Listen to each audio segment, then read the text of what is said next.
I'm the king of the world!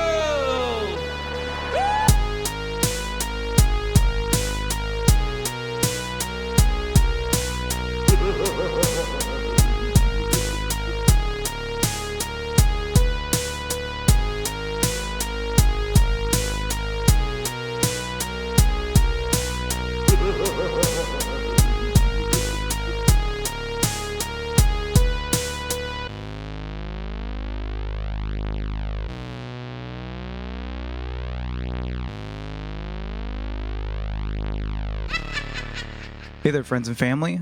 This is Dan. I'm here with the Dan and Adam Are Afraid podcast.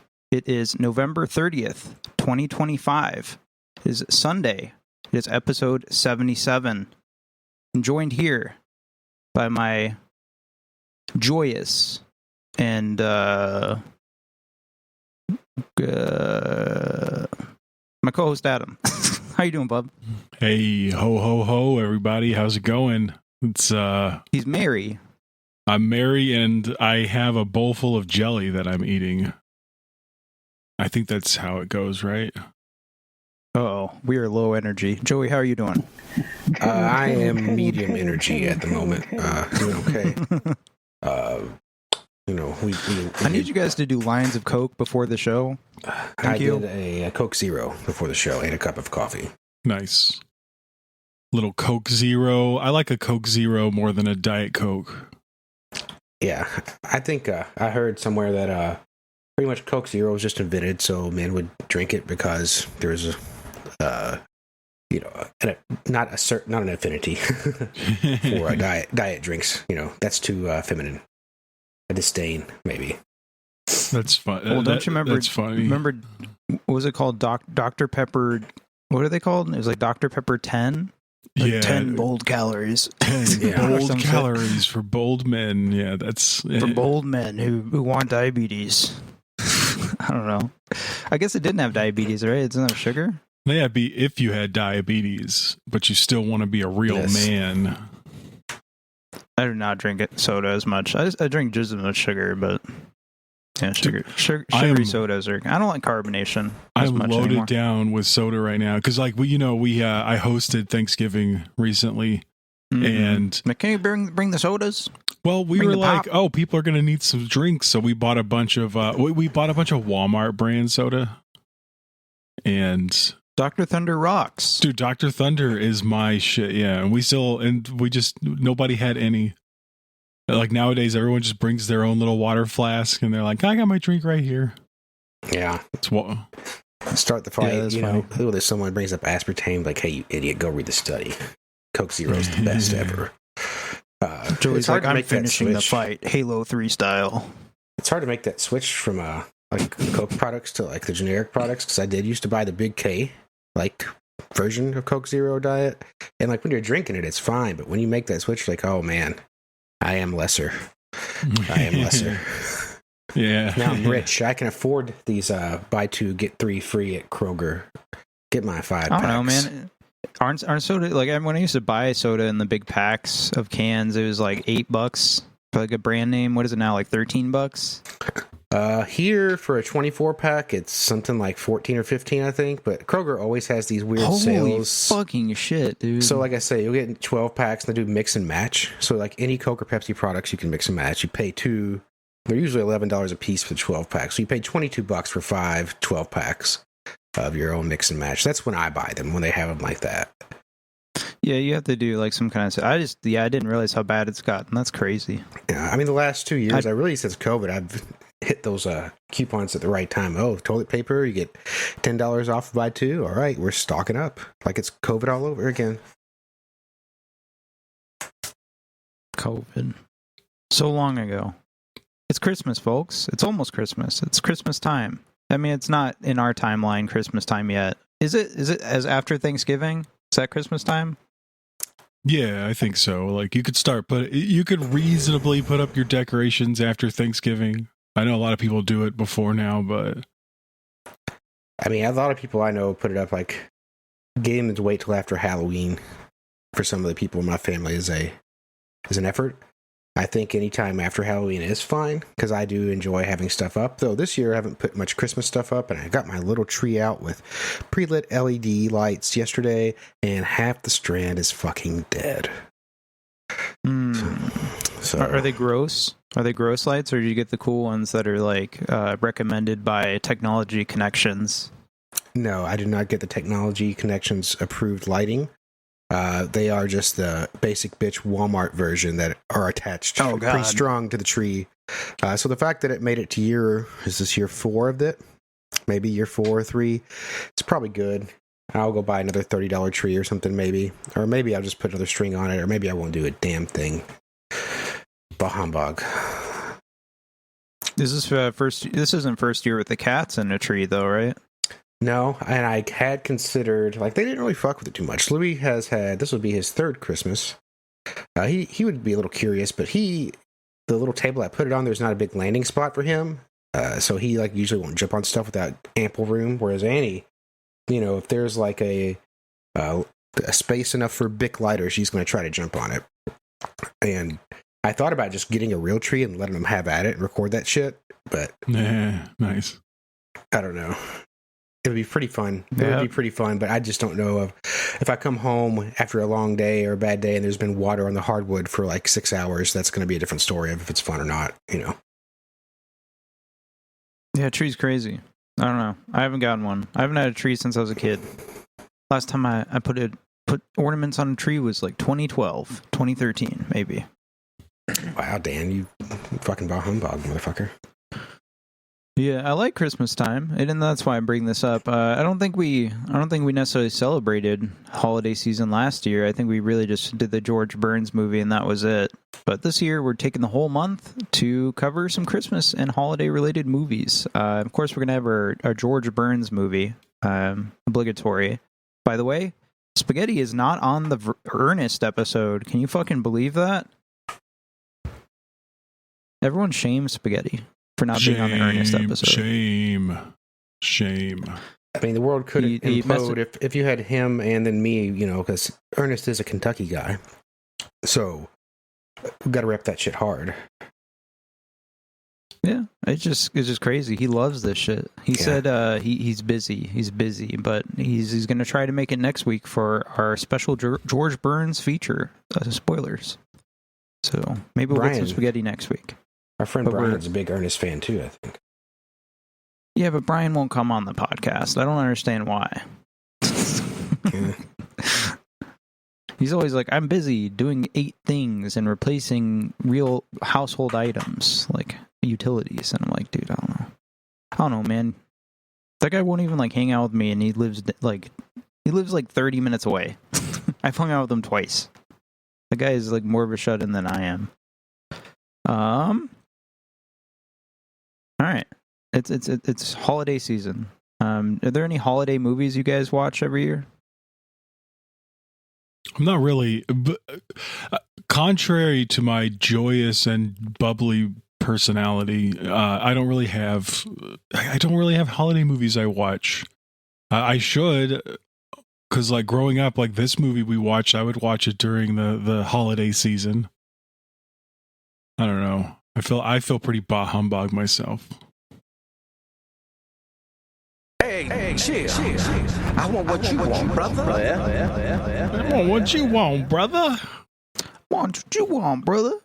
What about you, Joey? Do you watch any Christmas movies every year? Once every few years, something? Well, usually Christmas Vacation gets there in the rotation, somewhere at a family function. It did not this year. So... I don't know. I was thinking about the other day, like which ones I would like to have that are a yearly thing. The only movie I really think that I yearly watch is Clue, The Karate Kid, and then Christmas Vacation probably would have been that as well. But I have not watched Christmas Vacation yet this year. I recently watched Clue. It was kind of fun. That's my review. Kind of fun. Clue is great. Top 5 movie for me. Adam, what's going on, buddy? You better start talking. Dude, I saw Clue when I was a little kid, and It was just such a great time. Like that should be like on one of my like rotating watches every year. But I feel it's a good Thanksgiving area movie. You know, It could be. I don't like the ending where it's like, hey, you just finished the movie. Here's 8 endings. I know it's like 4, but too many. Just pick one. What's the canon ending to Clue? Is there one? The last one. This is how it really happened. It tells you that, buddy.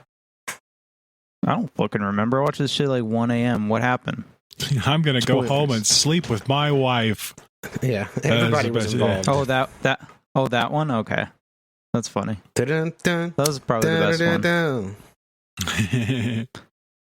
Been watching a lot of Tim Curry recently. I watched some Legend at Friendsgiving the other week. Don't remember it very much, but Legend. Yeah, is that the Tom Cruise young Tom Cruise movie? A very young Tom Cruise movie. Exactly. It looks like everyone looks like the goblins from Harry Potter. Yeah, I've actually not seen Legend. It's basically that. It looks like it's like the classic fantasy labyrinth kind of dark crystal kind of thing with Harry Potter goblins and Tom Cruise and a unicorn. I mean, that's like, a Legend. Where's that? You know, the internet litmus test of like, how do you know Tim Curry? What do you know Tim Curry from? That says a lot about you. Blah blah blah. Clue is definitely my Tim Curry avatar in that discussion. I gotta go Home Alone too, to be honest. What? Is he like the butler in that or something? The butler. Yeah, well, he's like the, what do you call it? Like the concierge? Or the concierge. Or the bell, or the front, the doorman, or the This is the this is the concierge, sir. I remember him saying that. Our president is in Home Alone 2 Escape from New York, right? It's why I love it, man. Escape from New York. I had some topics. Do I have any topics I really want to discuss? I'm thankful. I'm thankful that I'm alive and I'm thriving. I want to be alive. I wanted to discuss something real quick that happened a couple weeks ago. It was like a week or week and a half ago, whatever. It was like last Tuesday. And I went to an MGK show, Machine Gun Kelly. My girlfriend really wanted to go and listen to some emo rock music, emo punk rock music. And that's what he does now. And we went, and we got these seats. It was relatively expensive. I mean, like, probably like $200 a seat, maybe? Jesus, all shows are crazy now. It is expensive, but we got pretty decent seats. And one thing I want to say about shows is I love how you buy seats and everyone just stands the whole time. And I'm just like, why are we even seated? This is ridiculous. But we had this woman next to us. So I was sitting, there's people to my left. My girlfriend was to my right. And then there was another girl and, people to her right. During the show, like 3 songs in, this girl to my girlfriend's right, 2 seats over from me, just starts like, she got like too drunk and she's like passing out and like falling onto my girlfriend, and my girlfriend's having to like stabilize her, put her on this chair. And I was like, what's going on? I was like, are you holding her up? And she's like, yeah. And then I had to get involved, and I had to try like put her in her seat, but she was just like passed out, I guess, just kept coming in and out of consciousness. And then we had to get like the security involved to kind of escort her out, and I had to like walk her over there and give her a jacket, give the security. I threw the jacket at the security guard as they left. I was like, I don't really know what to say about it, but I was just like, damn, that's crazy. How are you going to spend like $200 on tickets, get too drunk in a seat, like ostensibly by yourself, and then just like have to get escorted out by security? It's so embarrassing. I was embarrassed. Maybe she got drugged. Maybe. Shit. Maybe you saved the day, Dan. I could have, but I don't know. It is very strange. Damn, that's wild. This society today. Every time I go outside, there's people that are too high, too drunk, passing out. Yeah, we can't handle our shit. It's like living in Korea when I did. It's perfectly acceptable to drink a lot there. It's part of the culture, similar to other places that drink a lot. But there weren't usually a ton of fights. You know, there might be arguments, but people weren't being violent, or being dangerous. Plenty of being drunk on the sidewalk and throwing up. But never scared, really, there. The only time I was scared is when I saw other foreigners late at night in dark places. That's the only time. It was like the scene in Joker, and Joey was Joker. He's like, I don't even remember what Joker says in that movie, but I just picture that on the subway. He's like, oh, look, these white boys. Randomly got lost. White boys like, in suits. I had been there a couple weeks, and I'd been to Korea before, but I didn't know this area, and I had stayed over at someone's house after drinking, and then I left like, oh, I can get around. I didn't have my cell phone service yet, so I was like relying on Wi-Fi, and there was no Wi-Fi around to find my way back to the train station, which I thought I could get to. And I just round the corner, and there's like 8 dudes on a corner, and they all just turn and look at me. These were not Korean guys, and like I was like, oh. And just kind of kept walking, like thinking, like, hopefully you don't jump me. I don't have too much money here. They watched me like the whole way down the street. It was very scary. Yeah, are there any like Korean fighting games? I don't think so, right? I was thinking about Sleeping Dogs, but I think that's Japanese. Taekwondo. Pull some that's the Korean fighting game. There you go. You have to pull some Sleeping Dogs moves. I want to see that. You and your, how old were you? In your 20s? Late 20s, early 30s, yeah. The Korean fighting games would be StarCraft, buddy. Come on. StarCraft? Yeah, that's true. And then Adam, did you have any topics to bring up today? I heard I saw one written in here. Yeah, man. I mean, in honor of our holiday season, I hosted. Either you guys ever cook a turkey before? No, I let the adults do that. Fuck no, dude. Yeah, this was my year to be an adult, and so I was the guy over there, you know, basting a turkey, checking the turkey. If I could just give one word of wisdom to our audience, it's that you're probably not going to want to eat the turkey after you do that. It's like a 5-hour cook, and then when I was done with it, I was just like, I don't want to touch this thing. Can I order a burger? Cooking fatigue is definitely a thing. That's crazy. I love turkey. Turkey's great. I don't love that everyone's always hating on turkey. It's too dry. Like, go fuck yourself. Fuck yourself. No refunds. Badly Kill yourself. prepared turkey is too dry. Like our current vice president. So that's, you know, what a moron. Who doesn't eat deli sandwiches? Come on. This is the FAA guy too, the flight guy who's like, stop wearing, every week he's like, stop wearing pajamas to the airport. And I'm like, what the fuck? I'm going to wear pajamas even harder to the airport now. As soon as I get paid like a professional, I will dress like a professional, you know? Who gives a shit to these? Fuck. We're keeping it positive on the show this week. Okay. This month. I do have one topic, one question. Christmas related. When is it? Well, 2-part. Sorry, go ahead. No, you go ahead. You got this. Okay. 2 parts, I guess, actually. One, when is it appropriate to start listening to Christmas music? And 2, what are your feelings on Christmas music? Obviously, I love it. I was playing some Christmas music before we started here, and I got some Christmas jams I like listening to. In particular, I listen to John Wayne's Christmas album, mixtape album, hip-hop instrumental album every year. And I can start listening to that now after Thanksgiving. Yeah, I gotta agree with my host here. Post Thanksgiving, I think that's when you could start playing it. And I think I like Christmas music. It brings along a certain cheer, especially once you get that Phil Spector. That just seems to be like a classic one with the Ronettes and everything. Yeah, I guess we're all on the same page. Like, I did turn on the Mixmas radio station in my car the other day as I was driving to the post office. I was delivering a Christmas package, so that's, I think, excusable. But I do like it. Sometimes Christmas music can make me a little sad, though, a little melancholy, thinking of, being a kid in the old times. You think of, like, all the people that have passed away in your family and stuff that you grew up with having Christmas.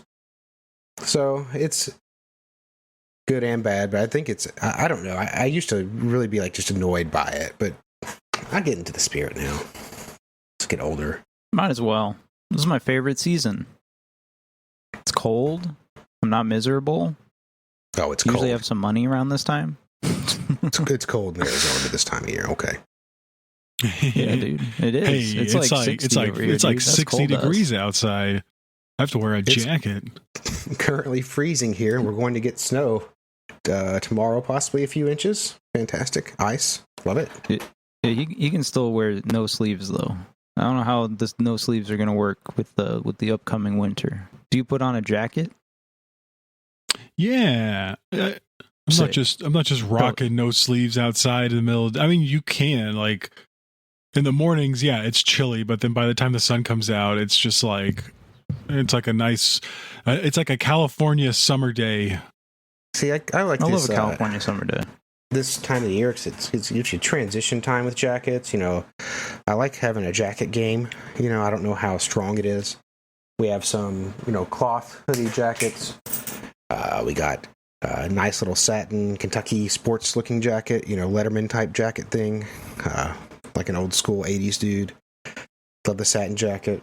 Got the blue jean jacket in case we want to go full Canadian tuxedo. Got the down feather jacket for when it gets hot. For when it gets cold. That's when you wear a down feather jacket. And I've got a new You gotta jacket. layer up, buddy. Yeah. You better learn to layer up, buddy. So Do you guys got snow yet? Or no? we have had some snow, but it was like, just a dusting. But we should, if all reports, it always changes, like I say, 1 to 4 inches or something this next day or two. I got cats fighting. I'm hearing over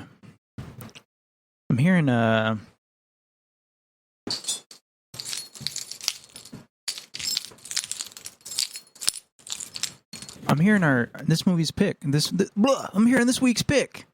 We watched a movie this week, Adam. What did we watch? Yes, we did. We watched Ernest Saves Christmas. Coming soon to a theater near you. In the past, there have been many traditional ways to celebrate Christmas. With songs, with gifts, with family and friends. There's a new way.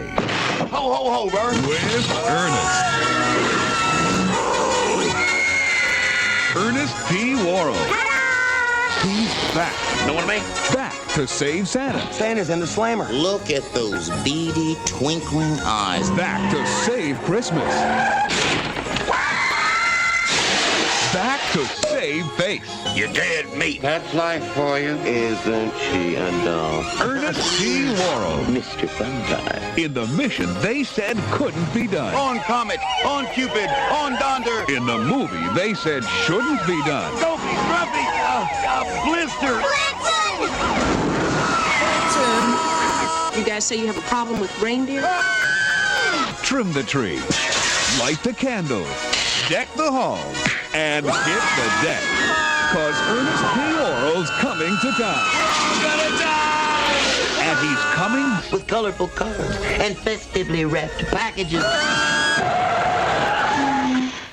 Air brakes. Ernest Saves Christmas.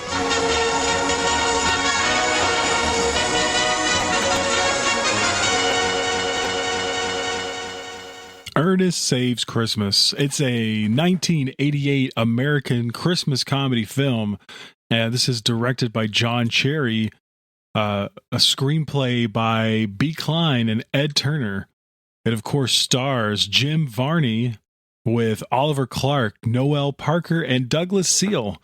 Now, believe it or not, folks, this is the third film to feature the Ernest P. Worrell character and the second film in the Ernest series. I guess this comes after Ernest Goes to Camp. And the film chronicles Ernest's attempt to help find a replacement for an aging Santa Claus. Now we had some critical thoughts immediately when we announced this episode, Adam. Do you know what those were? Oh boy, do I? But why don't you go ahead and tell the audience? I heard from two people. They're like, oh, that's fine, but his best movies are Ernest Goes to Camp or Ernest Goes to Prison or any other movie other than this. Church. Oh my God. And to that I have to say, it's Christmas. It's gonna have to get over Christmas. Spaghetti was like, we could have set this up. We could have done goes to camp and during the summer. And I was like, maybe next year. Maybe if you come on the show, Spaghetti. Calling you I'm out. spaghetti on this one, but I know you know that. Yeah, Joey was one of the other people.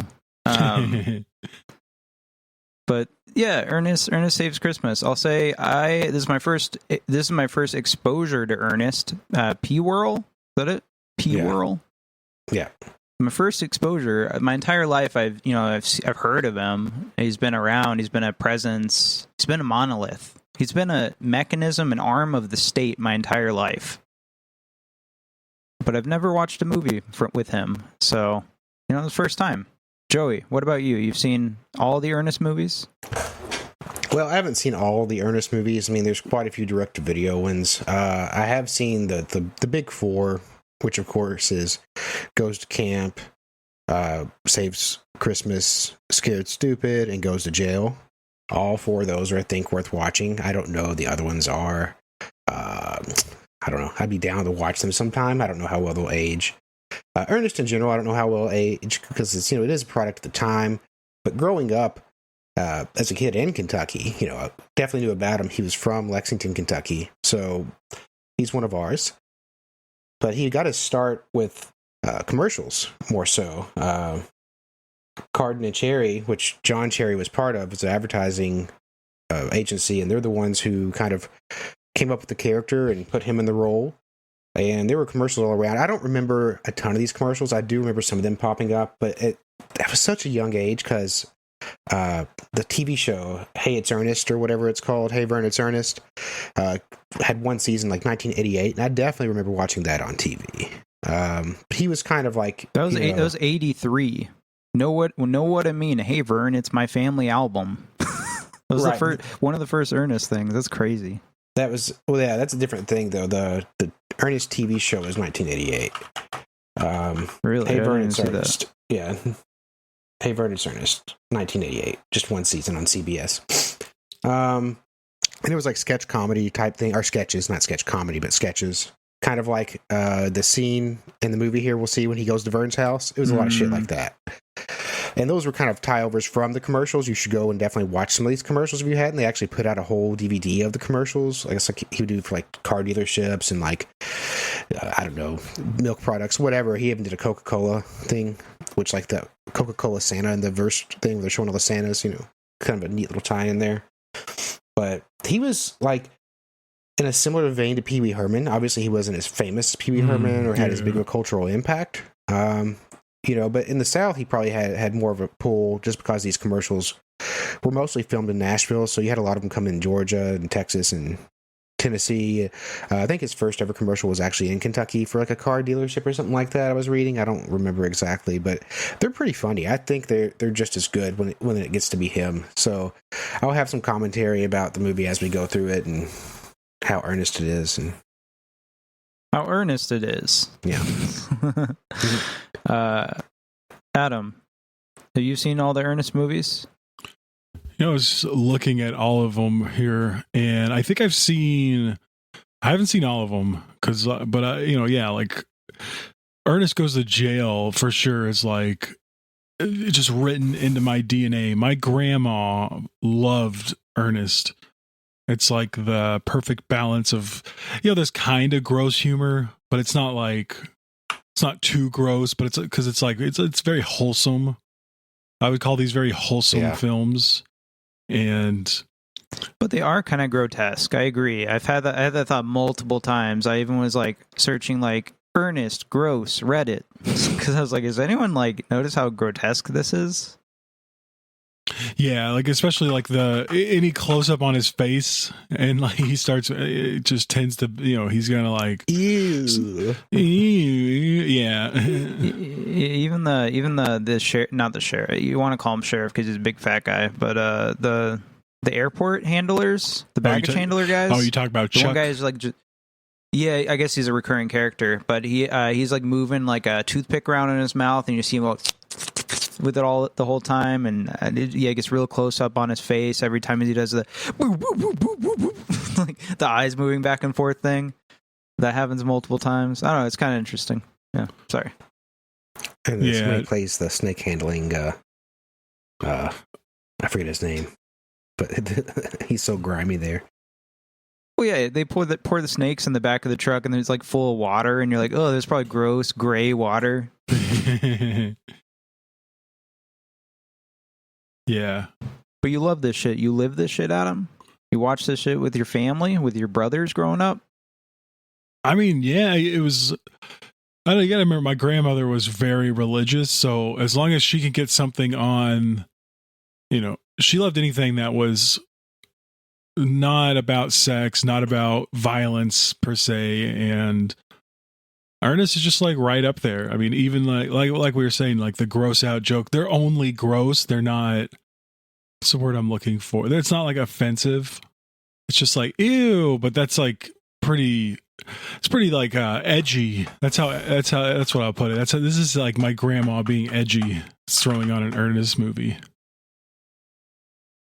I don't know. I think I walked around as a kid all like half the time, and I'd just be like, you know what I mean, Vern? And because he was Southern, and we all had Southern accents, so it was like, oh my God, it's me. Yeah, I guess they do have Southern. I didn't really. I don't think about that kind of stuff. Okay, Joey sounds like a normal person to me. Well, thanks, I guess. Wait, you know, I can show up drunk one day on the podcast, and it'll sound a little. We'll do Drunkcast. Drunkcast. There's some taglines for this movie. A holiday comedy unlike any other.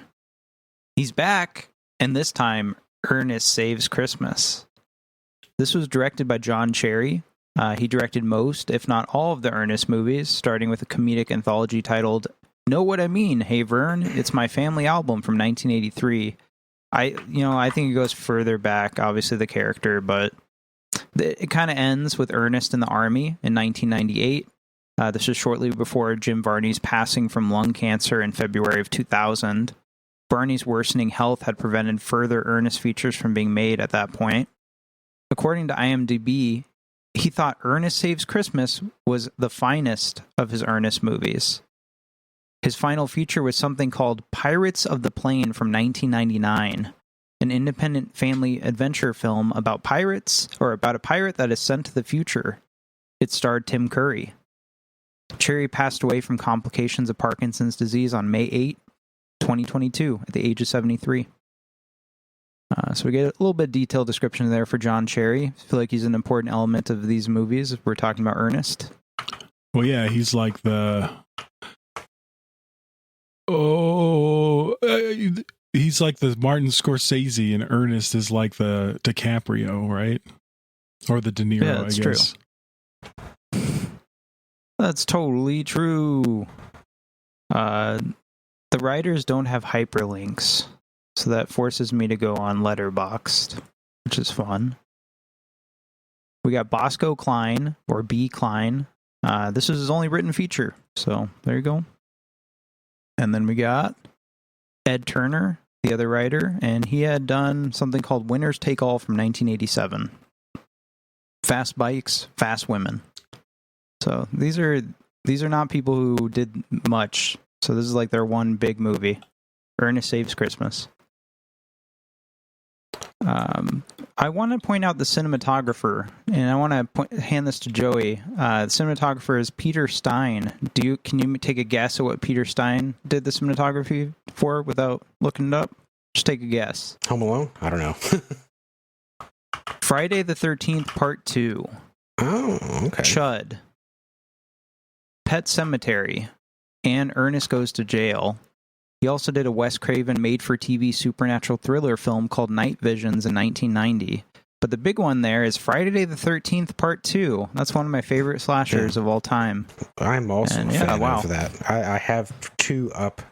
I think I have 2 directly after, like 4 and 6 is my favorites. If it's always, I know it's in the top 4. It's like 4623 or 4632 or something like that. Yeah, as long as you got it in there, we're good. I don't know. It's probably my number one. Other than like, I love 3 a lot more than anybody probably. Saw it in theaters recently. But yeah, I don't know. Friday the 13th Part 2. I didn't even think about it when I was watching the movie, but you know, the movie looks good. It's fun.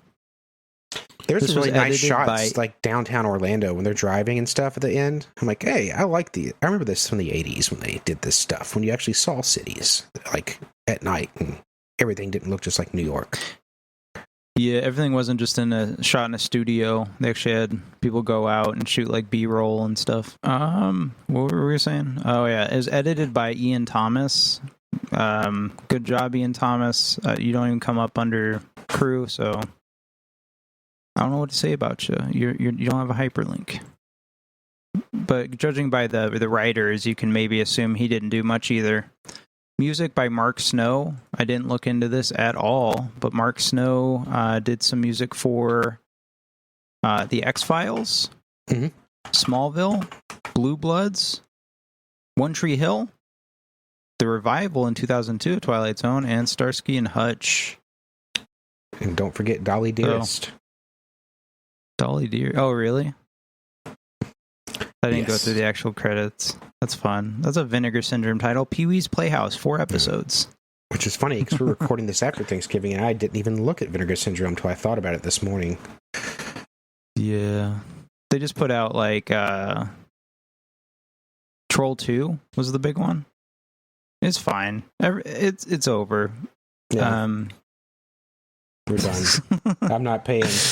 All About Lily Choo Choo is $18.50 at the moment. So when you're not listening to this in real time and it's off sale now, you should have bought it. Everybody. Yeah, unfortunately, this will not come out in time. But you should have bought All About Lily Choo Choo for our upcoming revisit episode. This was filmed, and it should be obvious, right? This was filmed in Orlando, Florida. Locations in particular: Disney's Hollywood Studios, Orlando Science Center. I think they call that the museum or children's museum or something. They're actually at the Science Center. Orlando International Airport. We see a bit of the airport early on. I got a quote here. It says, majority of the interior filming was done at a local Fox affiliate in Orlando. And also, I guess there's some scenes shot in Nashville, Tennessee. I don't know what scenes. But it was shot in these locations from April 1st of 1988 to May 10th of 1988. A little over a month of shooting time. This was produced by Stacey Williams and Doug Claiborne. No hyperlinks. We'll leave it at that. And then production companies, I did want to note, this was a Touchstone Pictures release. So Touchstone Pictures, I'm sure Joey's aware, it was an American film production label of Walt Disney Studios. They released Disney movies that featured more mature themes and were targeted at Disney adults, adult Disney audiences. It was retired in 2016. You have a couple other names here: Silver Screen Partners 3 and M Shell Producers Group. But yeah, Touchstone Pictures. That's obviously not a logo you see ever anymore. Which is I miss all the old interesting to bring up. logos. Touchstone, New Line, Columbia Pictures, 20th Century Fox or whatever. Yeah, they're all gone. They all got eaten up. You just got A24 now. Even though they're just distribution. All right, distributed by Buena Vista Pictures Distribution. Look into that if you must. This has a runtime of 91 minutes. Yes, folks, 1 hour and 31 minutes. It was released on November 11th, 1988. It did go theatrical. And I kind of wanted to talk about that a little bit real quick. There's a hyperlink here I'll post in the general if you want to look in there, Joey. But I have a box office thing I was looking at, and it just shows like the weekend or the month this thing came out. Well, what came out around it, what was in theaters, what was making money. I love at the top, these. When you go back and see just all the shit that came out at the same time. Yeah. Like, oh my god. It gives you a weird, you try to compare it to now, and you're just like, wow, these are like great time periods for movies. But Child's Play from 1988 was topping the charts. Jesus. At the time. We had Scrooged from 1988 as well. These are all 1988. The Land Before Time and They Live. Anything else on that list pop out to you guys? Cocoon, of course, Mystic Pizza, Halloween 4. Now, all those were probably a little bit later on, or had been out for a bit. But I mean, that's just let's see. The 11th had Child's Play, Ernest, Iron Eagle 2, Cry in the Dark. Pumpkinhead. A Fish Called Wanda. Oh, wait. Is that further down there? Yeah, it is. Okay, I see those now. Fish Called Wanda. Who Framed Roger Rabbit? Yeah. Jesus. Just a lot of stuff. Yeah, one thing I always note about this that I think is interesting is, like, things stayed in theaters for longer, right? So you had Who Framed Roger Rabbit in theaters for, like, 4 months, maybe. You know what I mean? Know what I Yeah. mean, Vern? You did that, and you Know what I didn't. mean? You know, you didn't have it coming out to streaming in 4 weeks, so it was like not like well, this is the last weekend to see, something. I could drive the next city over an hour away to see it, or I could just wait 3 weeks and it'll be out. Somewhere I can find it. Versus, like, by the time if you missed Ernest Saves Christmas, you wouldn't probably be watching it until next Christmas. Yeah. Yeah, or longer. Exactly. Oh, sometimes they'd re-release movies a lot more often too. Another thing they did back then they don't do now. This was shot on 35mm film on Panavision Panaflex, printed on Eastman 5384. Has an aspect ratio of 1:85:1. Not CinemaScope, but there are small black bars at the top and bottom of the screen. When Jim Varney was asked why this movie received a PG rating, he jokingly replied, "Unusual cruelty to reindeer." In France, the movie was retitled to Santa Claus is in prison. I almost chose that for my backdrop if I had more time to put it together. Just Santa Claus being in prison, making all the inmates sing. I thought it was beautiful. It was beautiful. By chance, did you watch the Minty Comic Arts video on Ernest Saves Christmas? No, I didn't watch any videos, unfortunately. I don't know if you even know who that is. Minty Comic Arts. He puts out videos on YouTube. Very basic setup. Just been doing it for a long time. Like 10 things you didn't know, but they're fairly good. I recommend them. Yeah, definitely it's throw good. back It's to the especially early good for YouTube shit days. like this.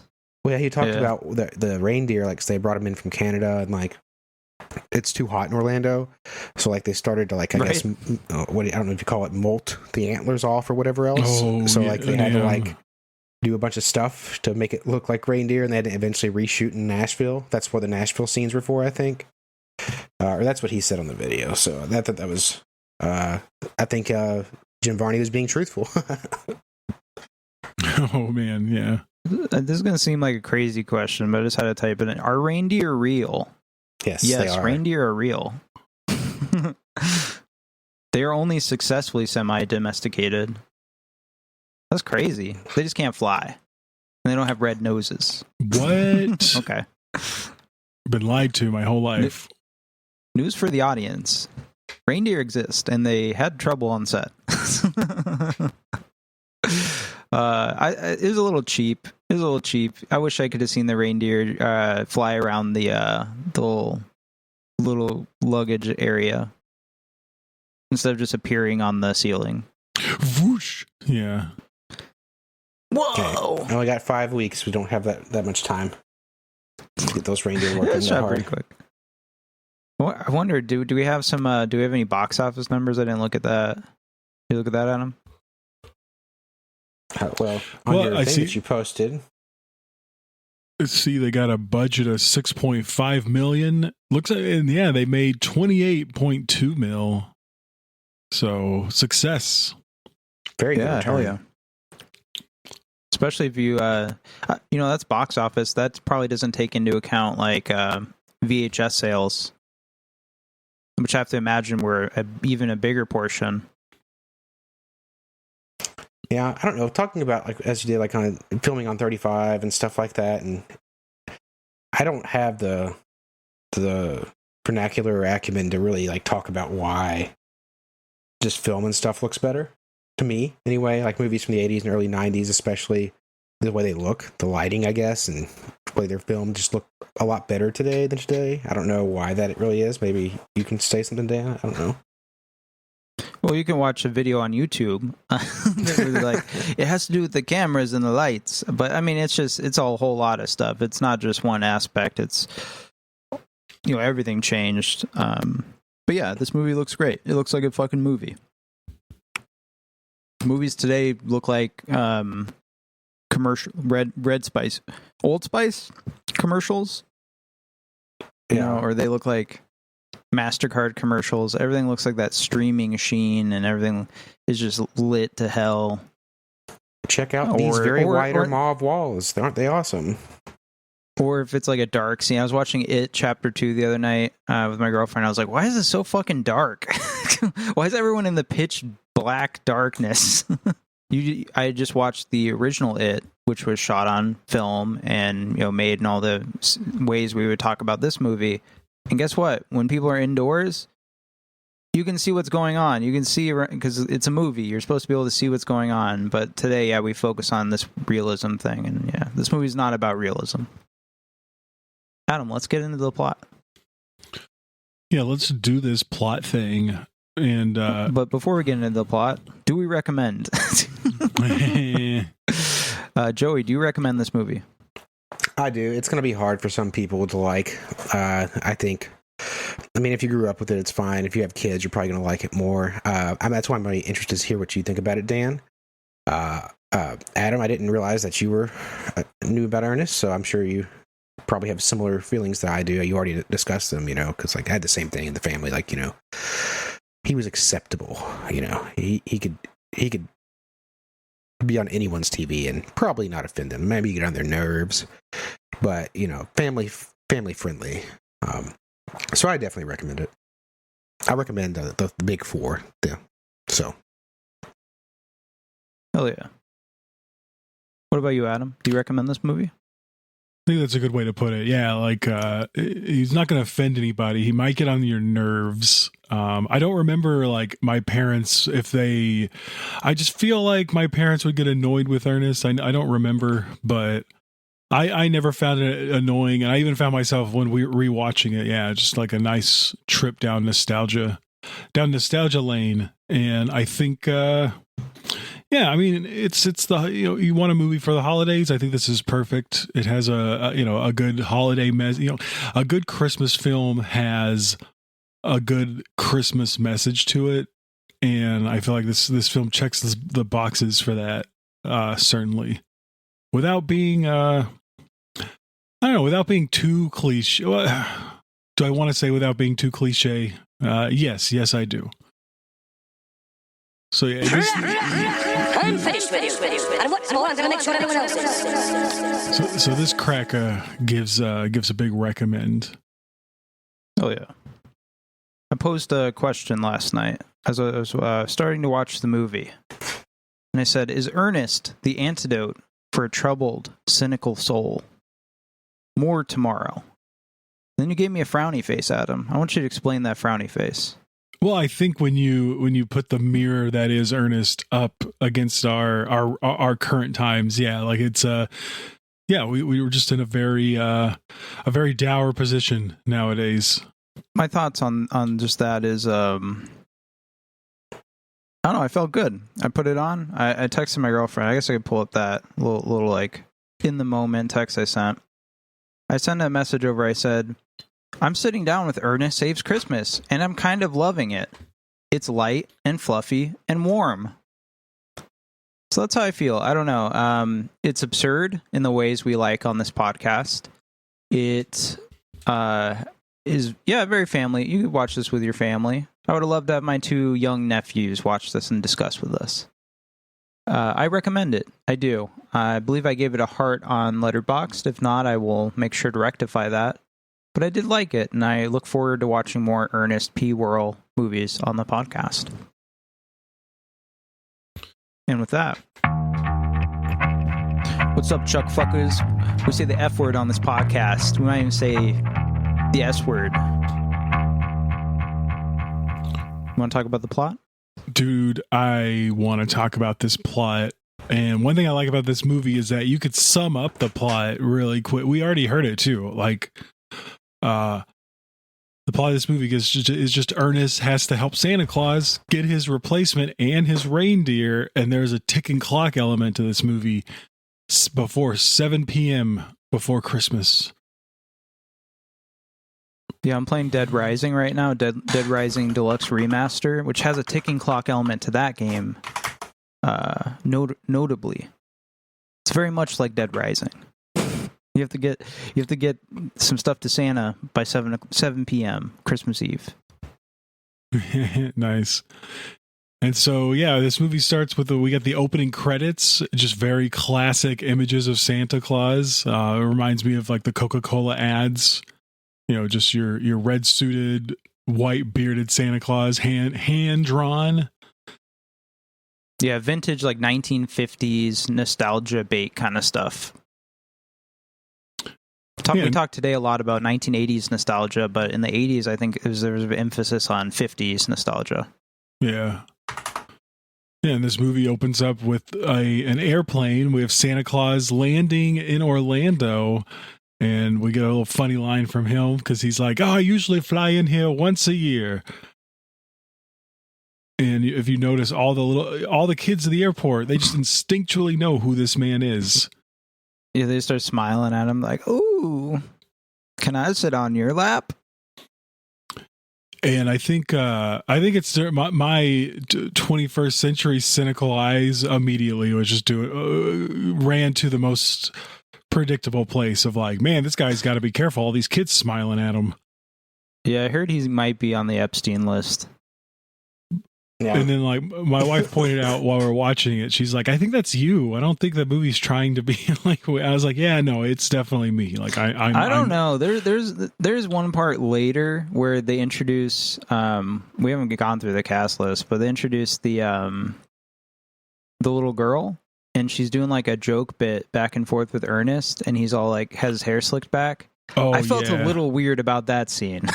Oh, when he's playing the lawyer. Yeah, and she has like the pigtails in her hair, and I don't know. It felt a little weird. That's all I'll say. That's my only note on that element. And I guess, so on set, the director, what is it, John Cherry, he had to like separate her from the adult, like the men, the adult men actors, because she was quote unquote, it gives a quote of like she was being too friendly with them. So yeah, you might be onto something there. I don't know.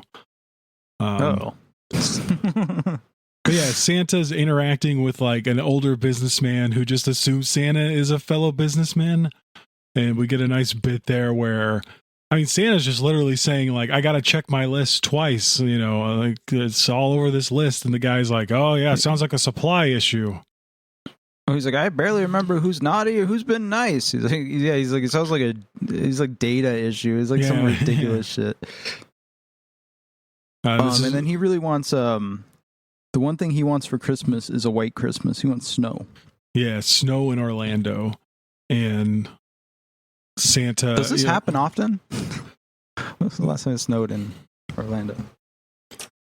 Very rarely. Man, we got so much rain and hail the other day. It looked like it had snowed around here. It was pretty nice. Recent examples include the 2025 Gulf Coast blizzard, which brought significant snowfall to areas like Pensacola. Did they look up and see if Santa Claus had been arriving in the town? It's possible. I think this is around the pretty far from Orlando, though, isn't it? Well, the reason they suspect him on the Epstein list is because in 1989 there's a fresh coat of snow over the temple. Yeah, Pensacola is 6 hours from Orlando. Yeah, I mean it's kind of like the California thing, right? Where people are like, oh, San Francisco, right next to LA, and it's like, no, it's like a 10-hour drive. America's just too big. It's like I'd have Korean friends come over like, hey, do you think we could drive to New York for a weekend or something? Like, no. You can drive to Toronto faster than you can New York. That's how big this country is. Yeah. Yeah, and so... And how do you get around in this country? In cars, sometimes taxis. Yeah. And for the same price as going to Europe, you can go to Las Vegas or San Francisco. Shit. Yeah, so we get... Santa's looking to retire. Yeah. Santa, that's what we like. Santa's looking to retire. He's getting old. I guess, like, part of this, like, plot, there's, like, a subplot of Santa getting, like, Alzheimer's. Because there seems to be so many times he forgets something and he's like, oh, man, I'm really losing it. So he's, like, 130 years old. Yeah, 151, actually, Dan. Damn. And so... then we get our introduction to Ernest in this movie, which I think is great. I love I love his little bit of just seeing, oh, Christmas tree, oh, Christmas tree, oh, Christmas tree, oh, Christmas tree. Like that's that's memorable. And so he's a cab driver, and he's got this guy in the back, and the guy's got to make his flight. And I guess Ernest says he's like a thrill driver at one point, because he's like asking him to speed up, and then we get this like, oh, buddy, I'm a thrill driver. I should have written down exactly what he said, because everything he says in this movie is gold. But yeah, like the car starts speeding up, he's driving crazy, and at one point the passenger gets ejected out of the car. And that's like starts the bit of like this guy is like frozen in fear, to where Ernest like has to like run out. We get our first extreme close up on Ernest's face as he's like looking down at the ground at the guy, and he's like, "Buddy, you got a flight to catch. You can't be waiting here." To be fair, he's being kind of an asshole. He's like, "Hey, buddy, I have a flight to catch." He looked all bug-eyed and creepy and sweaty. He looked like a Quentin Tarantino character. I think that's part of the gross factor of this movie, is like he gets shots of guys that look like I don't want to touch this guy. But he gets him to the airport.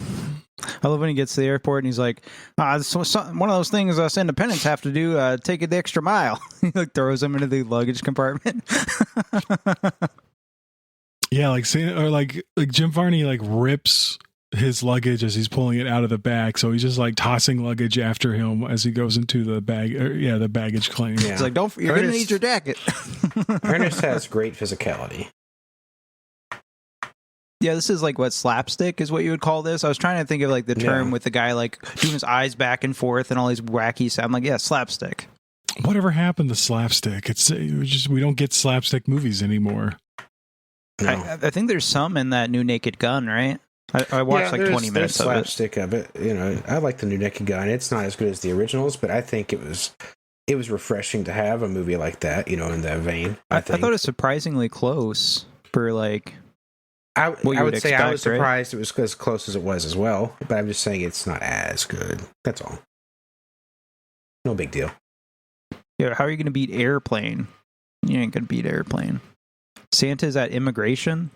Yeah, I do love how. Oh, he's at the airport. That's right. The air guy who just keeps being like, "Oh, I guess so." I'm like, dude, people can be named Santa Claus. And then he does the racist thing where he looks at like a bunch of foreign people with like turbans on. He's like, "Oh, I hate this job." I was like, Jesus. Another day and more foreigners. He has like the Hare Krishnas were there, which I don't know how much you know about the Hare Krishnas. Just from Dawn of the Dead. So like, yeah, I mean, the Hare Krishnas were. Pretty much a cult thing that begged around. It was a popular like funny thing to put in movies. Like Fade to Black had it, where the guy who stands out and does all the characters, I think, did it. But in the 80s and 90s, if you go back and watch, and you'll notice like the Hare Krishnas are popping up a lot because it was just a thing. And then the hippies and what else? They had guys in I guess not turbans, but I guess I'm racist. I don't know the word. But yeah, it was a little... something. Saudi-looking guys. The odd characters. Saudi Arabia. The non-Americans. Yeah, that's how he's being racist. There's a weird racist element to this movie. It's just... It was 88. It was the 80s, man. We didn't know what those people were about. Was there a single black person in this movie? There was the old man set by Santa Claus on the the bench. Okay, you're right. Yeah, you're right. He was cool. There cool were black guys in jail, I'm pretty sure. You're right. Yeah, there's a lot of black guys in jail. I wonder what that's trying to say. I do like I do like the time like when Santa's like he gets like the okay from immigration, and he's like, "Thanks, Sparky," or whatever, Chucky or whatever the guy. Presumably, it's like a nickname from when the agent was younger. Skippy, I think, was it? Wasn't it Skippy? Yeah. Of course, Santa's going to know your nickname from when you were a child. That's like a recurring element of this film. Is like Santa somebody says something and he's like, oh yeah, you're Jolene Francis from 6840 West Townley Road. How do I know that? Which I guess, yeah, Santa would just have like magical address, memory or something like that. It's a magic power. It's a better power than the genie in 3,000 years of longing, where you have to like read books and shit. Yeah. It's like, what's this wish? It's a wish to read. You know what we're missing from this movie? Some Mark Wahlberg. He's like, oh, what is this? Some kind of Ernest movie? This is a weak one. I'm sorry, guys. Speaking of Mark Wahlberg-like characters, we get introduced to Chuck and Bobby working as baggage handlers at the airport. Now, Dan, I know you're not a Ernest aficionado, but these guys actually pop up in quite a few Ernest movies. There's not much to say about him yet, other than like Bobby, like the mostly quiet, silent one. Usually, like he just says like one or two words here or there. He gets crushed by a crate, and presumably is okay. As Chuck checks, he's like, "Hey, break time's over, buddy." Stinky! I can't believe you would do that on the podcast. For Chuck? I like his friend. His friend has very funny face. I don't think he says a word. No, he does, because he keeps correcting him. But he has a very nice face. Yeah, you think so? Very wet. It's nice to look at. It's a very sweaty movie. Everyone's like sweaty in this movie. Yeah, I noticed Ernest is very sweaty through most of the movie. I know. My wife was like concerned. It is Florida. Before we started this movie, my wife was worried because she's very grossed out by Mr. Bean, for instance. Like she can't watch any Mr. Bean movies. She's just like, that man is just disgusting looking. Look at him. And she was worried that Ernest was going to be the same way. And I guess he passes the smell test, as it were. Oh, it's disgusting. You better start talking. Soon any mom and pop will think they can sell Gallo in Vice City. Don't ever say the smell test again. It's a smell test. So Ernest causes a massive pileup on the highway, because a Christmas tree falls off a truck. I love that. He's like, you see how I have my emergency lights on as I'm backing up on the highway? He's like, it's really backed up here. Ernest, as a note here too, Ernest really loves Christmas, and I thought that would just make so much sense. Somebody as dumb as him would love Christmas. Like, he's quote unquote at one with the Yuletide, and yeah, that just fits that, like, this guy would love Christmas. My least favorite part about Ernest is when he puckers his cheeks and does this, like, he does like the blue steel thing constantly.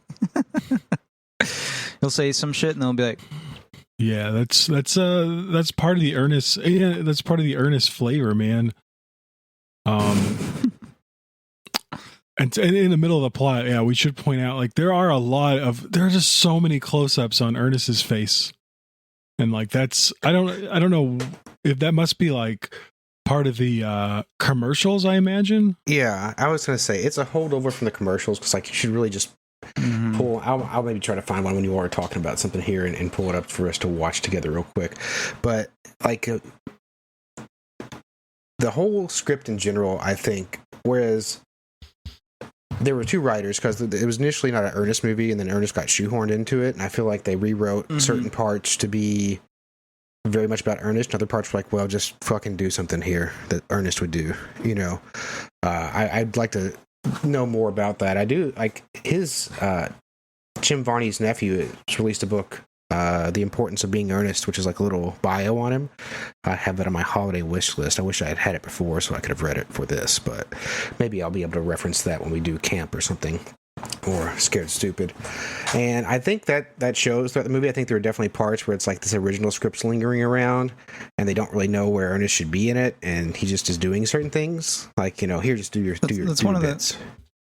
That's one of the criticisms of this movie, right? Is they think Ernest doesn't do much. He's kind of just a background character in comparison to the other ones.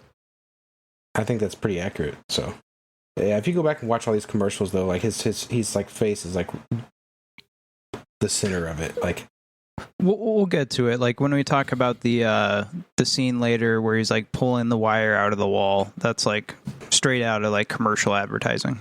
So then we got Chuck and Bob. So we got Chuck and Bobby. They're like inspecting a document, and the way that this is shot is like the camera is like down, and they're both like standing over it, and they're just going back and forth. Like he's like, that says M, and then he's like N, M, N. And I think, yeah, Dan, you pointed out like this is like the only time that Bobby actually speaks in this movie.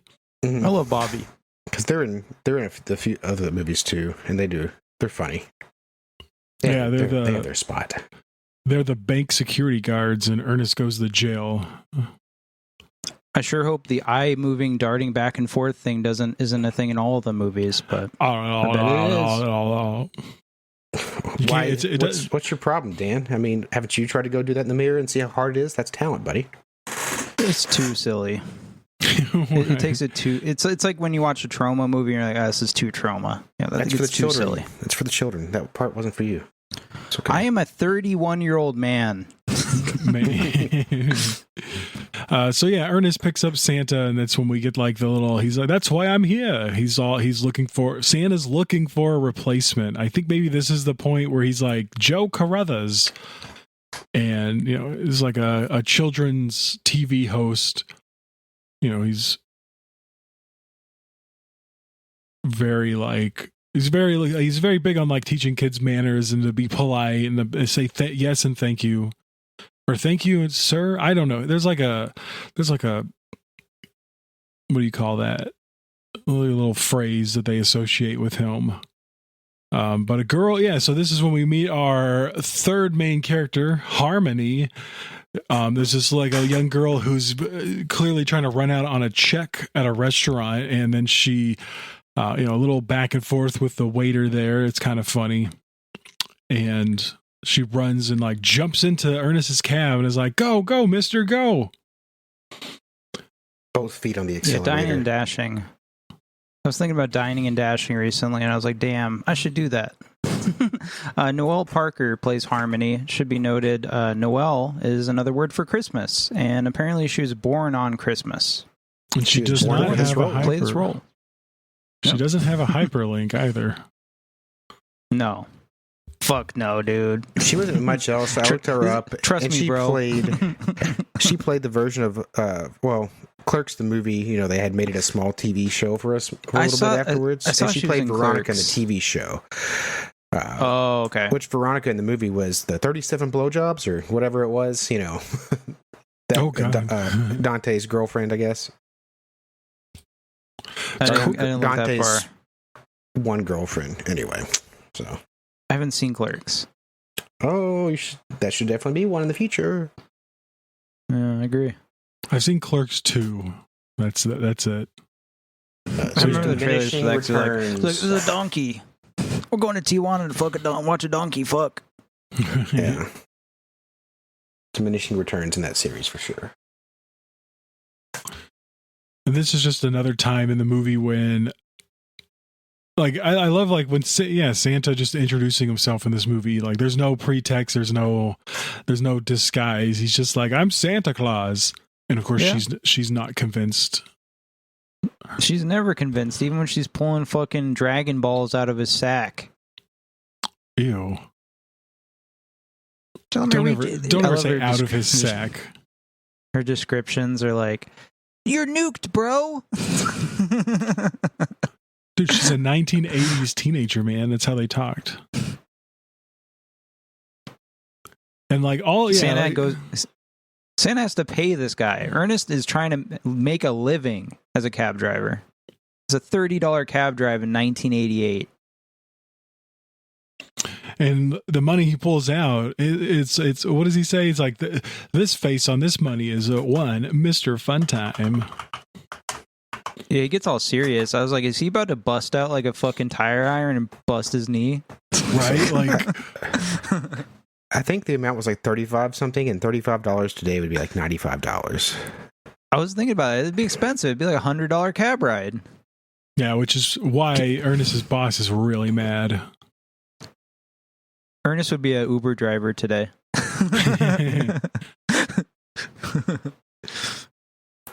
while Uber Eatsing at the same time. He's like, I gotta get this Carl's Jr. to Dale Cooper. It's the only name I could think of. Nice. But Ernest lets him go. What's that? I was going to say Ernest would be better than most Uber drivers I've had, so, you know. He's quick. I had an Uber delivery the other night. I'd ordered some beer because I'd already had a couple drinks. I didn't obviously wanted to be responsible. And it gave me like a 10 to 20 minute window, and it took 50 minutes because they first showed up with a beer instead of a six-pack. And then they left, and I could watch their car. They went and did other deliveries first before they went back and picked my stuff up and brought it to me. And I was like, always make sure it's super convenient.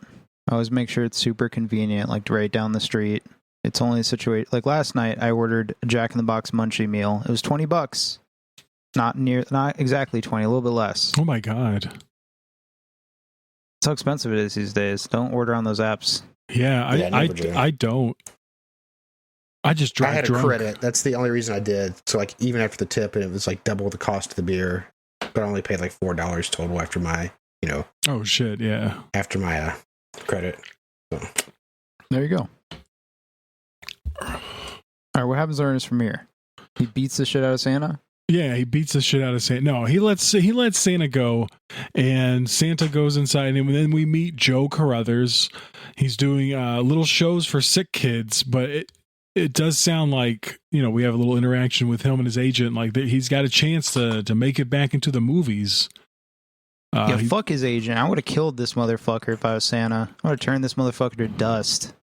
And I have to bring this up at this point, because when Joe Carruthers enters, and I looked at him for a second, I said, that guy looks familiar.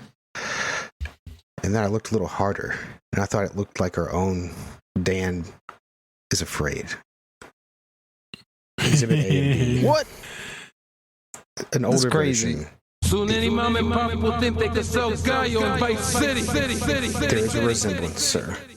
I think that's something to be proud of. Just saying. That's awful.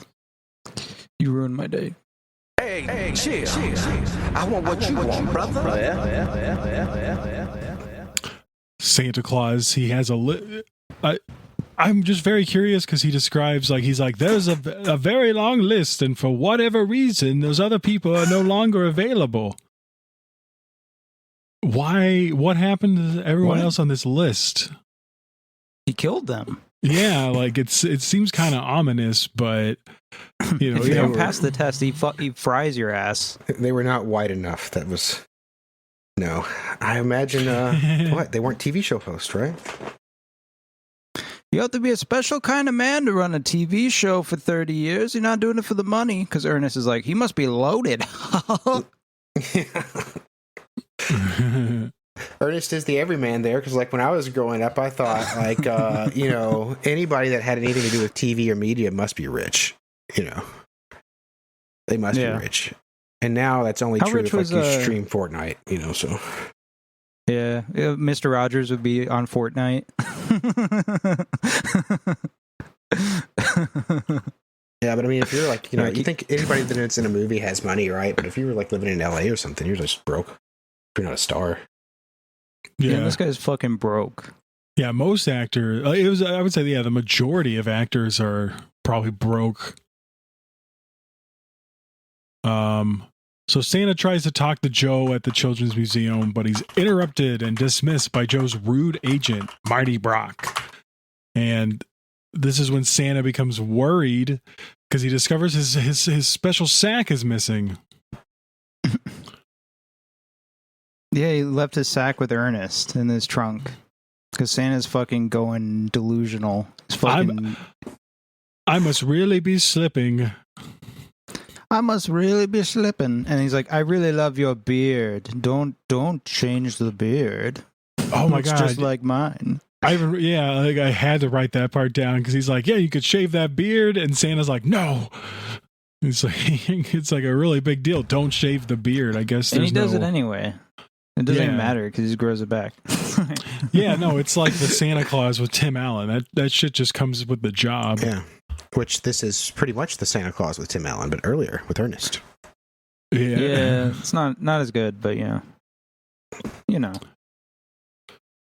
Yeah, so Ernest is fired from his job because he gives Santa a free ride.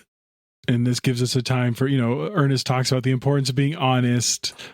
Flash over to the airport warehouse, and it turns out that it's reindeer in the boxes.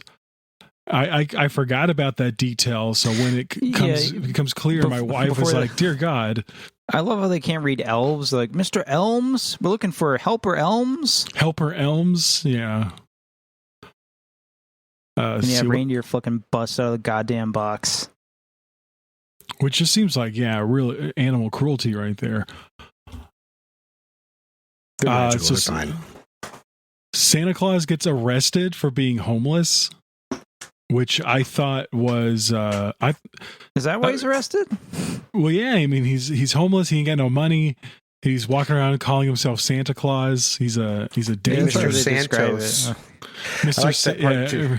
Like, what's his name? It's Santos. Like, he cuts him off. It's like, no, it's Santos. His name's Santos. Because he had cut him off before he could say Santa before.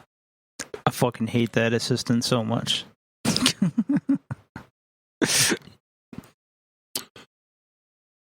Ernest performs a home invasion. I thought this scene was kind of horrifying because the whole time, so Ernest and Harmony, they're driving, and he keeps talking about his friend Vern. And, it makes it sound like they're old friends, but then as soon as, like, he goes to the door, he's like, season's greetings, Vern! He, like, slams the door on him. And then Ernest pushes his way in, and it's all, like, a first-person perspective from Vern, just watching this maniac come into his house with a Christmas tree, and he's, like, knocking stuff over. It's scraping the ceiling. He starts, like, for some reason, pulling a fucking... like lights, like the wiring to, like the electrical wiring out of the wall. Very wacky, very wild. I love that what first came to mind was Ernest performs a home invasion. I got some. What was that movie we watched, Dan? Oh God, Baby Invasion. I was like, is this Ernest Invasion? You get to play Ernest invading Vern's house. I want to point out here, this is very, very much what you would see in 90s commercials that would come a couple years later. This would be a very, very common, like, whoa, wacky, fisheye lens, things going crazy, point of view camera. I love when he's ripping the fucking thing out of the wall. It's crazy. It's straight up. What's up with Vern, bro? What's up with Vern? I don't know anything about Vern. Someone explain Vern. Vern was pretty much his neighbor that he was always, friends, quote unquote, friends with, trying to help, who Vern didn't really like him. Because a lot of like, if you watch that commercial I posted, like, Vern is kind of antagonizing Ernest to try to get him to go away, Ernest is just annoying the shit out of him. He's the guy over the fence in Home Improvement. But annoying and not wanted. Yeah. Okay. I like when they take Santa's fingerprints and he has snowflakes. Yeah, that was very good. For fingerprints. Like, I don't know what comes of that because they're like, what is this? This is crazy. They just move on. Like, he's saying he's Santa Claus and his fingerprints have fucking snowflakes on them. Did they just think he's a snowflake? He's like, what a snowflake. What a snowflake. Yeah, they were just like, wow, I wonder what his pronouns are. Ho and ho. That was a bad joke. I'm going to leave, guys. Yeah, and so that's when Ernest, he looks into Santa's magic bag. I guess I got to stop saying the word sack because it makes me smile every time I say it. But there's like a warm and laughing light that comes out, that emanates from the bag, and like this is when we get the scene where Ernest like stares forward and he's agape. His mind is torn asunder, and he's like, he's him. And yeah, it's to they devise a plan to spring Santa out of jail, which again, like we have to note, is crazy. There's a whole scene where Santa gets perp walked into his jail cell, and it's like kind of scary because there's a lot of inmates in there, and they're kind of doing the typical like standing up and like kind of bowing up around him and such in the jail. Yeah, they clink, they go clink, clink, clink, clink, clink. They close the jail cell behind him, like, don't drop the soap, Santa. He's like, oh. And I love how the jail in this looks much like the jail in Ernest Goes to Jail. Like, it's just so, I mean, like, what's the word I'm looking for? I'm sure there's like a philosophical word for like just that view of like bars almost looking like they're unending and do they just stretch on. But yeah, to help Santa escape from jail, Ernest pretends to be an employee of the governor, and Harmony poses as the governor's niece.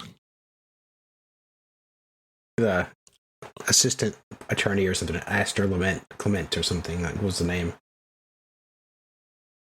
Yeah. And this is that scene Dan was talking about earlier, which may be a little bit questionable on the direction, because Harmony does kind of come across as a little flirty.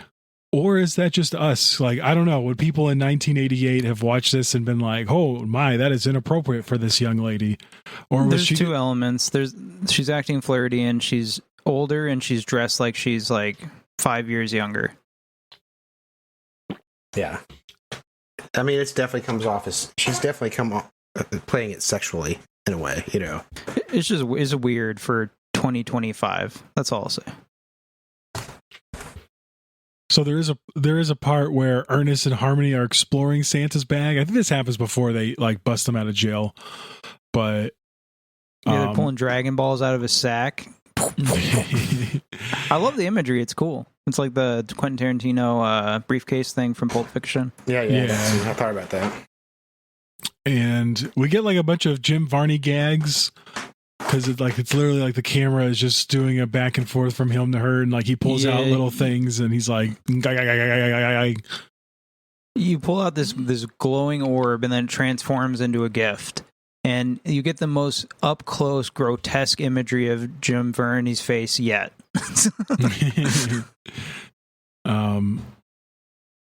Also, by the way, he died of lung cancer. You can tell that he smoked a lot of cigarettes just by listening to him. I was like, damn, I need to stop smoking. I need to stop vaping. Holy shit. Yeah, you're gonna look like Jim Varney. Yeah, I mean, supposedly that was the thing. Like, he was like one of those 2 to 3 pack a day smoker type guys. Like, always smoking. Yeah, R.I.P. It sucks. But yeah, so that's when we learn, not anyone can reach into Santa's bag and pull out the gift that's intended. Here, let me just jump. I'm gonna explode through my notes here. Ernest's house looks like an Applebee's. What? Yeah, which I felt was a bit of a letdown, because I feel like in the other Ernest movies, at least in Ernest Goes to Jail, his house is more like a Pee Wee Herman fun house. Like, he has all these little contraptions everywhere to like make his to start the coffee, to start, to flip over some eggs. Yeah, in the TV show there was stuff like that where they do little skits where he was like teaching kids how to build a trap to catch a monster under the bed, and then he would accidentally trap himself and things like that, The house was always kind of fun, like Pee-wee style. Alright, we're gonna have to warp speed this, man. No, yeah, like I feel like I took too many. Like, last time I took not enough notes. This time I took too many notes. It's okay. We're still learning, folks. Let's see. Yeah, after Ernest, let's see. They get him out of jail, and then like this is when he's like, "Hey, man, we got to get somebody. We got to pass this job on to someone else, to Joe, before 7 p.m." And so, in order for them to get onto the right set, Ernest disguises himself as a snake rancher to sneak Santa into a movie studio. Marty pressures Joe to abandon his focus on teaching goodness to children and instead to take a role in a horror film called Christmas Sleigh. And at the time, we think it's sleigh, like Christmas, SLEIGH, something like that. But it's actually sleigh, SLAY. And I absolutely love this stuff with the Don Dole, like you'll know what I'm talking about, Joey, like Don Dolan, like Night Beast monster shit. Yeah, mechanical. And they're trying to get him from the Black Lagoon / something. It's just fun. It's like creature feature shit, and he has to say like, you son of a bitch, and he can't bring himself to say it because he's like Mr. Rogers. Yeah, he's too good. And he's too good. It's so ridiculous to me that he's like trying to tell the director, like, hey, can we tone down the violence and the profanity? Dude, you signed up for Christmas Sleigh. Shut the fuck up. Yeah, and Santa punches the director. He's so upset by all this. I know. Yeah, your grandma took over, possessed Santa's body in that scene. She's like, what? Violence? Yeah, she wasn't having none of that. So meanwhile, the two dock workers are... This is why I hate reading. Like, I'm switching back between my notes and Wikipedia to try and speed run this, and I'm like, wait, this doesn't make sense. That's not the order of how this happens. But we get introduced to some elves at the airport, and they make their way over to the airport, like what is it, airport warehouse, and I don't know. Helper elves, like, because he like they go to get the reindeer, but then like when he asks for ID, they just like lift their hats up, revealing their little pointy ears, and they're like, they gave their IDs to the airport security though. Yeah, they just play that same scene again. Thanks, Skippy. Sure. Why not? For probably a minute or two, I thought they literally got people with Lou Gehrig's disease to play the elves, and I was like, I had a pit in my stomach. I was like, they would not do that, right? I was like, okay, no, they're just little people. So Santa finally tracks down Joe at his home and explains the importance of the Santa Claus position. And Joe initially declines, but this later he changes his mind because they want him to use that foul language in front of the children on the film set. And there's a nice little scene there where Santa reads Harmony as a teenage runaway. And that seems to be like a very late 80s, early 90s trope. You got runaway children. From Bloomington, Indiana. It's like, your parents love you. It's like, you need to grow up, Santa. And now, here's the part in the film. So we're starting to... Would this be the climax of the film, I guess? Like, this is the... I think so. It's everything's coming in, everything's intersecting at once. Yeah, will he make it in time? And they got that ticking clock. Everything's got to be, they got to get all this shit to Joe by 7. And you even see a bunch of time. There's a clock on the sleigh, and it's like 6:55. And by the way, like, Joe has not agreed to do this at this point, right? It takes a while for him to, like, he shows up to the meeting at 7 or whatever, 6, whatever. He's like, Joe, meet me there. But at the time, he's like, I'm not going to do it. He shaves his beard, and Santa's like, fuck. I didn't believe in. Maybe I was wrong about him. Maybe I'm wrong about 2 people tonight when he's talking to the lady on the bench or whoever, the guy on the bench. Mm-hmm. And he, we also have Harmony, who took off with his bag. She's like, I need more time. And so all these elements are like, well, he doesn't have the bag, he doesn't have the actor, and he doesn't have the sleigh because Ernest is a fucking idiot. So that's everything coming together. He's just hanging out. He's like, maybe it'll all happen. And yeah, so you have Harmony, who eventually, she comes to her senses. Like, she tries to get a ticket somewhere. And I was watching the movie at the same time that scene was happening, like 6 something. That was fun. But so Harmony, eventually comes back, gives the bag to Santa. And really the only element is, okay, Joe comes back. Joe decides I think he sees Ernest flying outside, so we need to get to the sleigh stuff. Yeah, and so the whole sequence of Ernest flying the sleigh, like that's got to be up there as far as like childhood memories go, because like it's wacky. At one point they're like above the earth, and like he's like looking down. He's like don't move. He's like, don't move or you die. Yeah. Nobody moves, nobody dies, or whatever he says. Like but I really enjoyed the control panel on the sleigh with all the reindeer names lit up, like as they're activating. I thought that was a really good little touch. A little bit magical realism stuff. Yeah. Yeah, I wanted to do it's it like earlier. Jodorowsky. Think about it earlier. I wanted to see how many can we name off all the reindeer, but I know I can't. I can't. I'm like on Donder. And I don't even know if Donder is a fucking. I wouldn't be as bad as him. And Donner and Vixen and Blitzen, Cupid and Comet. No wait. Nope. How many other 7? Dasher, it's Dancer, Cupid, Prancer, Comet, Vixen, Cupid, Comet, Blitzen. But do you recall? The greatest reindeer of all? That's right. You the most wonderful reindeer of all? Something like that? Rudolph the Red-Nosed Reindeer. I think I can sing that legally. I love the reindeer. I love the sleigh scene. I love all that stuff because Ernest is a fucking idiot and he almost kills them. He's going at hyper speed. He's like breaking every lever as he's pulling them. And the elves in the back at one point are like, no, it's fine. He can do it. And at one point he breaks something and they just start freaking the fuck out. Like they're just screaming. And it's like horrified. Yeah. I was laughing at that. And yeah, I mean, it delivers, right? Because up to this point, I'm kind of concerned because they haven't seen the reindeer fly. So I'm like, are they going to do that? And they do it. We get, like, it's crazy. Down to the scene where he flies. I think it's like a dad classic is when he flies down and almost crashes into the ground. He's like, air brakes. He's just dumb face. Yeah, and everything converges on Joe, right? At the right time, and Joe, uses it, as his first test is like having Santa magic. I wasn't aware that Santa could make it snow, but he does, and it starts snowing in Orlando. We see our businessman from earlier. It's a very Ebenezer Scrooge type scene. He's yelling at a worker. He's like, I need this deal done by tomorrow.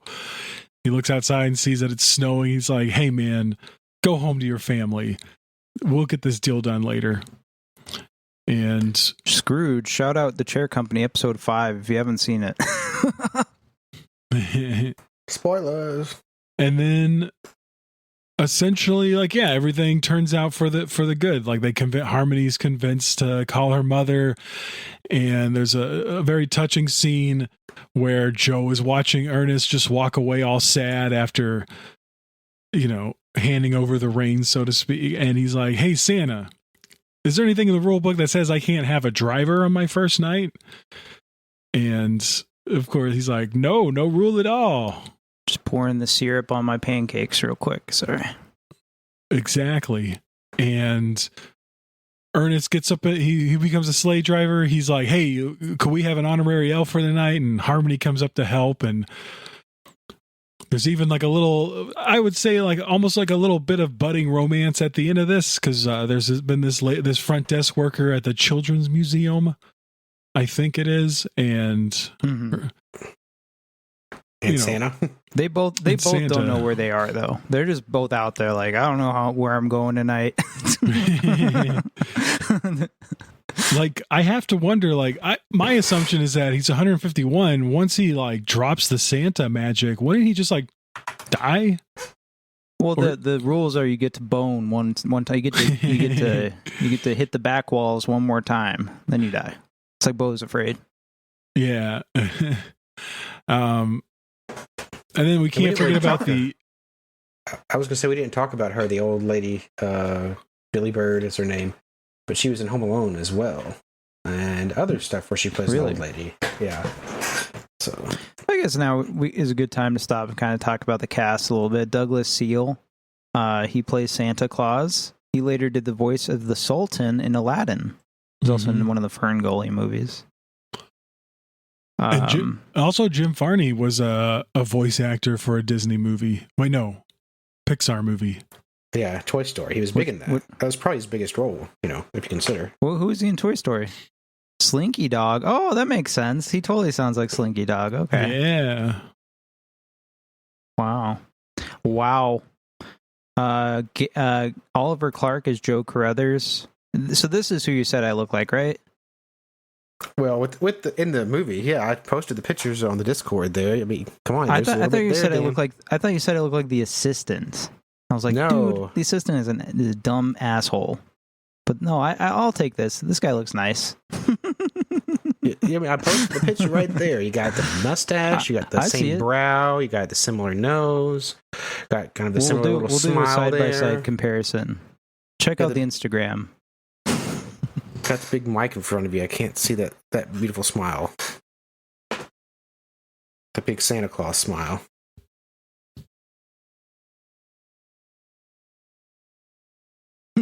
Ho ho ho! It's great. Ho ho! It's great. I did like the pronoun joke. The pronoun joke was good. Check out the Instagram. Like on Facebook. Like wherever you're at. Like on YouTube. Follow us. Subscribe. Who else? Who else is on here? We were talking about Gallard Sartain. That was the guy I keep referencing. Who's the guy who does the eye thing?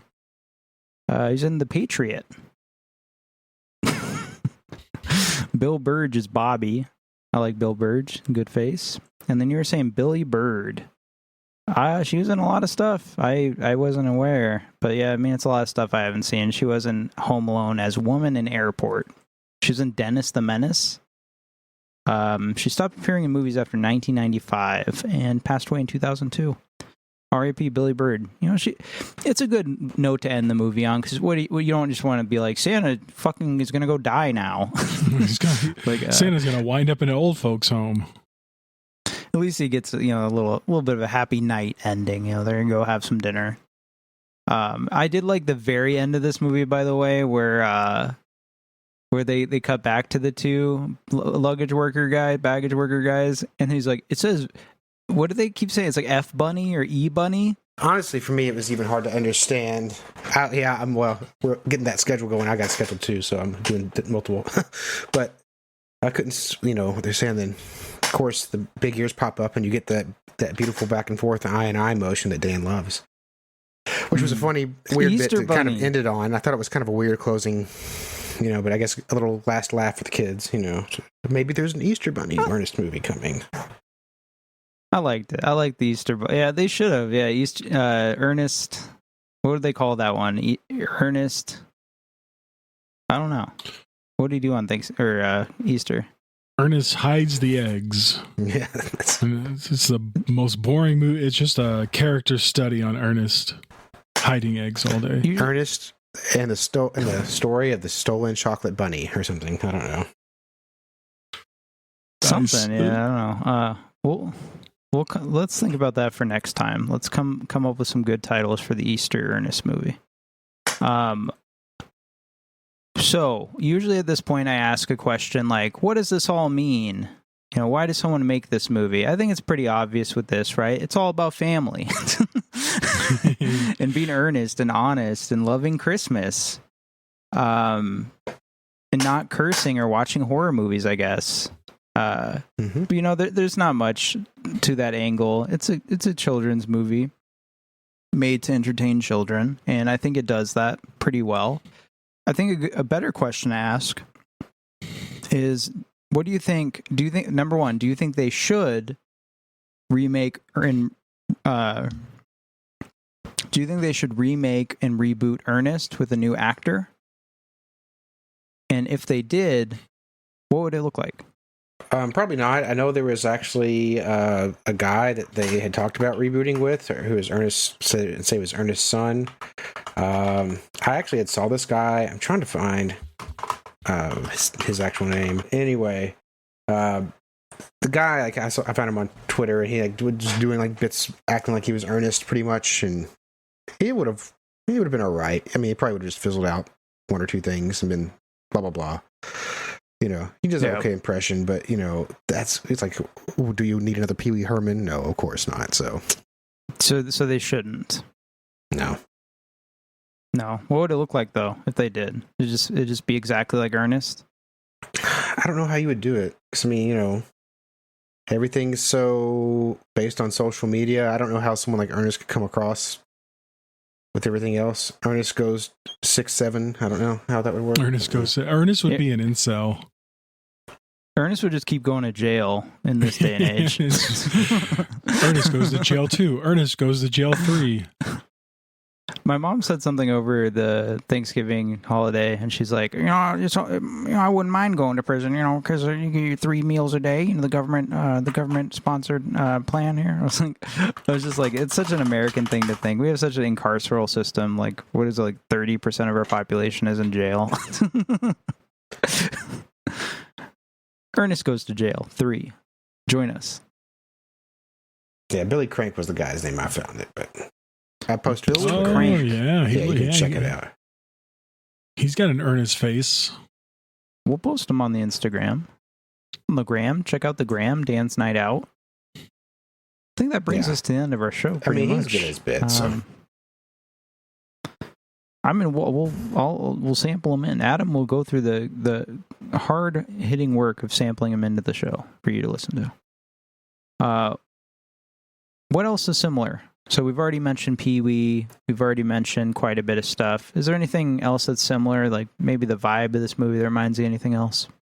I mean, he's the lovable goof. So I mean, the Christmas vacation or the Griswolds. Clark Griswold has that vibe a little bit. Obviously, he's more of a straight man as opposed to just a complete goof. I'd throw in "Are We There Yet?" starring Ice Cube. I mean, I would just throw in. We already said the Santa Claus. I would just throw that in, but yeah, Tim perfect. Allen's, yeah, that works. He kind of has a bit of a goof in that movie when he's trying to be Santa. Maybe like a goofy movie. Is there a Christmas goofy movie? I don't think so. That should be. Gosh, I gotta save Christmas. Gosh, I've been indicted on the Epstein list. Whoa. Whoa. Yeah, Ernest goes the little St. James. That would be how they do it. There you go. Nowadays. That'd be the new one. Yeah. It'd be a period piece, like 2018. right before it all came out. The worst part of that joke is that all these Ernest movies involve lots of kids. Like, they're kids' movies, so there's always like at least one kid that's like helping Ernest out or something like that. Well, you'd have to include it. That would just be dark. Yeah, that just sounds it's terrifying. Dude, this is great. I'm loving it. We just got to incorporate Easter now. You guys should definitely go watch some Jim Varney interviews if you haven't already. He's pretty strikingly different from Ernest as a person. We'll just say this is not going to be the last Ernest discussion on the podcast. We have Spaghetti who really wants to talk about some certain ones. So we'll return to the world of Ernest P. Worrell. There's like a little fluff piece on like 60 Minutes or something where he's doing like a Shakespeare bit that you should check out. Oh, yeah.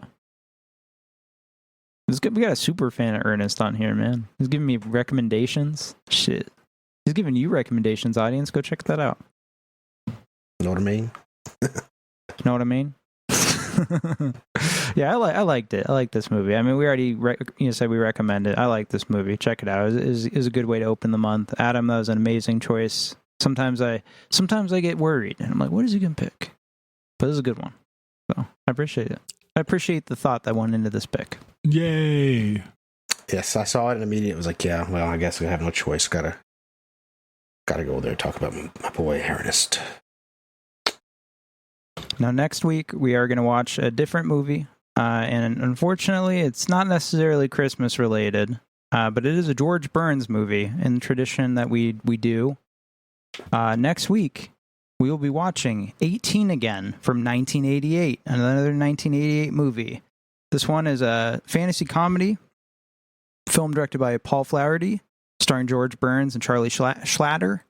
The plot involves a college student switching souls with his grandfather by means of an accident. The film is based on the song I Wish I Was 18 Again, written by Sonny Throckmorton and recorded by Burns in 1979.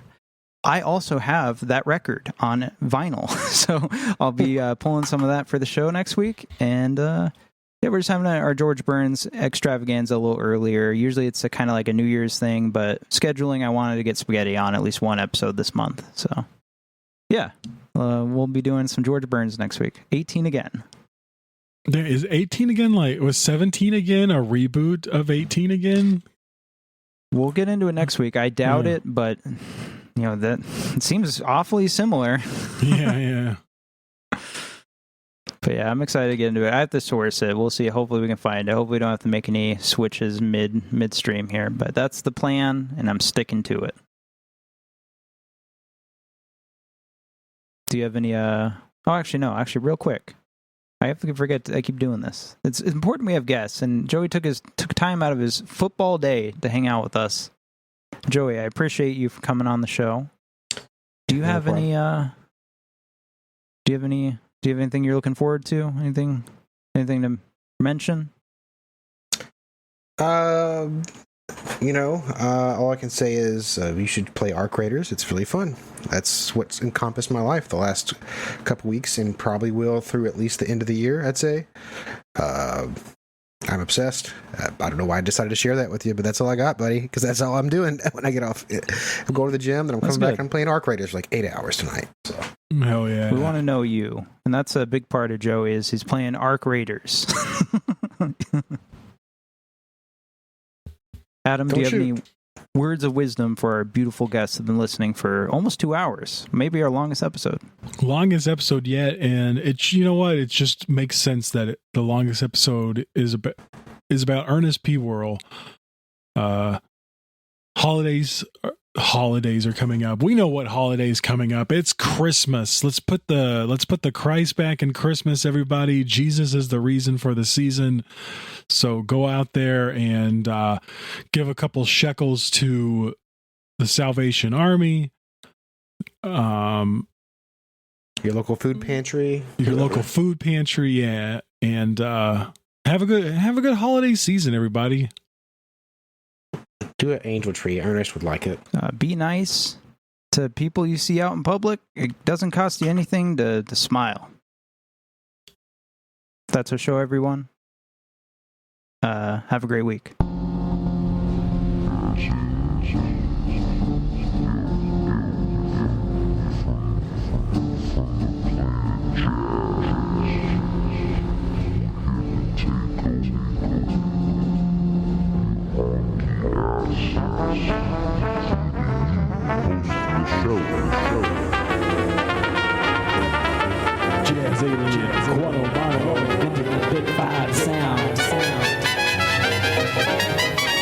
Yo, we're taking you to hell.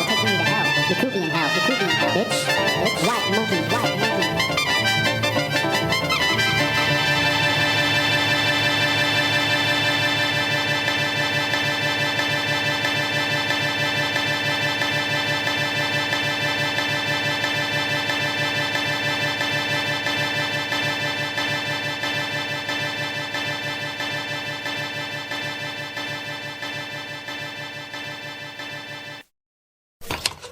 Hey, Vern.